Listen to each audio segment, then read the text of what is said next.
Hello guys, आज का हमारा धमाकेदार वीडियो है गाइस।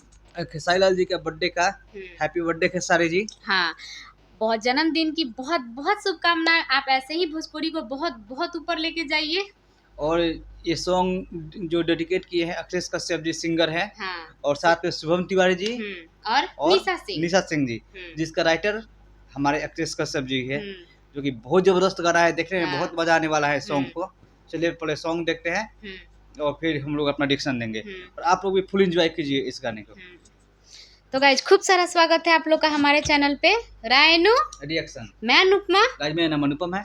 कैसे हो आप सब? आई होप आप सब अच्छे होंगे, स्वस्थ होंगे, मस्त होंगे एंड सेफ होंगे। तो गाइज चैनल पे नए आए हैं तो प्लीज़ हमारे चैनल को सब्सक्राइब कर दीजिए, बेल को प्रेस कर दीजिए। वीडियो अच्छी लगी हो तो लाइक कर दीजिए, शेयर कर दीजिए, कमेंट करना तो बिल्कुल ना भूले। तो चलिए देखते हैं धमाकेदार वीडियो, फिर आप लोग को रिएक्शन देते हैं। लेट्स स्टार्ट द वीडियो नाउ। की नोट बरसेला तोहरा नथुनिया जब हिलावेलू कमर अरे का शुभम बाबा का गावता नहीं हो हिट मशीन के जन्मदिन आइल बा, कुछ गावे के चाहिए बताओ। अरे ली है नायका में आइल बा, सुनाई यू सेड आओ तो मुंडू ताकत पे क्या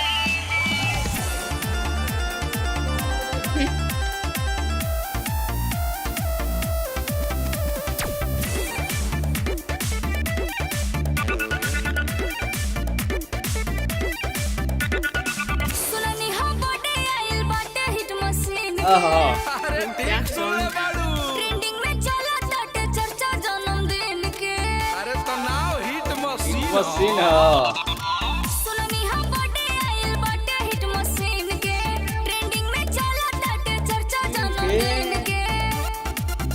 अखिलेश शुभम तोहर का तैयारी जी तैयारी जी। अरे सुनाई सजल बाटे पटना केक कोटी अब की बारी जी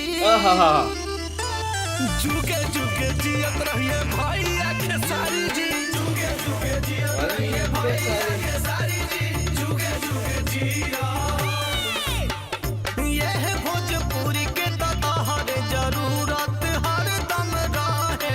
साचो का केहू हिट मशीन केहू ट्रेंडिंग स्टार केहू सेड भी कहेला कहेला बे झुके जियत रहिए भैया खेसारी जी झुके झुके जिया सुख दुख में सब लोग के रहता रे खाड़ा। एक नंबर केहू नहीं होई लहर इनसे बड़ा। अरे साचे बोललू है मैडम 15 मार्च हवे भारी परोजन बड़े बढ़ावत अपना भाषा के ओजन।